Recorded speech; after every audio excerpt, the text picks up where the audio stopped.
He knew the owl was watching him, but he was moving a little too fast for the owl. Finally, Sparky got back to his hole and scurried inside and thought to himself, I'm going to do it tonight. Tonight's the night. I'm going to raid my brother's nuts and get my own nuts for 4. Sparky scampered down the tree again, holding his courage in his hand.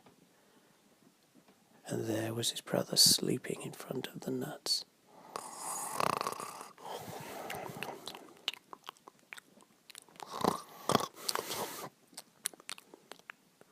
They were big squirrels, the scary kind. Sparky snuck up. How was he going to distract his brothers? If he was really, really quiet, maybe he could do it. But just then he saw something out of the corner of his eye. A mole was walking around at night. Now moles are good at digging. Moles love digging. Moles are pretty much like a little tiny bobcat ripping through the soil.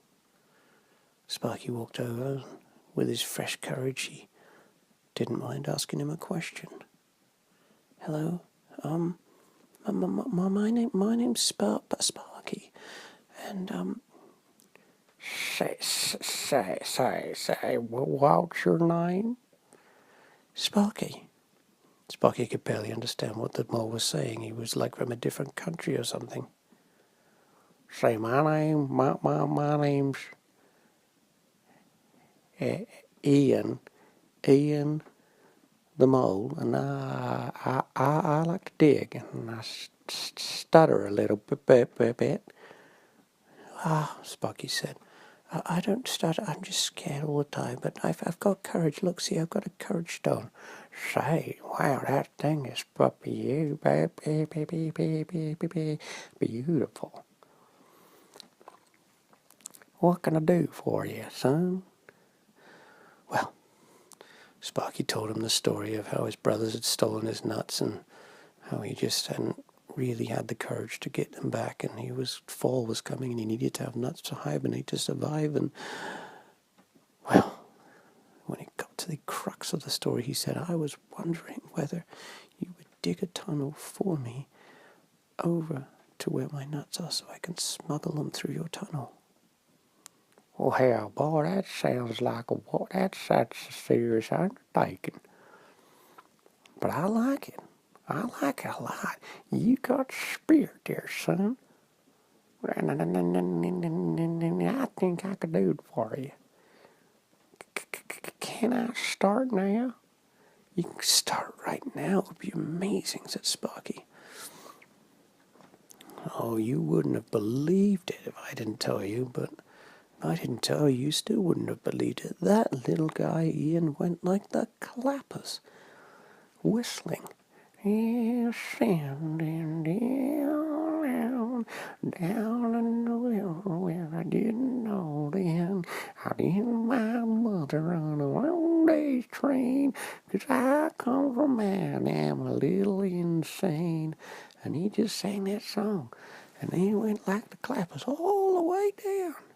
Built this tunnel, perfect size for a nut. He talked to himself the whole way over to the nuts, and when he got to the other end, Sparky ran down after him. One by one, he snuck the nuts down the tunnel. It took him all night long, but he got 136 acorns, which is just enough to get you through winter. He shuffled them all the way over to his house. He thanked Ian so much and asked him if he could fill the hole up just so they wouldn't know how it happened. Ian shook his hand and said, any time soon, and went off. Well, the next morning, you could hear the problems in that forest. The brothers woke up, and they were mad. "What's this?" You could hear them saying, "Somebody stole my nuts." They were so mad you wouldn't have believed it. And you know who was watching from up in the tree? Someone they never would have guessed had stolen them. A little squirrel with courage. Sparky was watching them and smiling. And underneath his butt, underneath the carpet, underneath the floorboards of his house, there was 143 nuts, enough to get him through winter. Sparky smiled to himself and looked down at his courage stone. He had got courage, and he had got enough nuts for the winter. Good job, Sparky. You did it. With a little help from friends.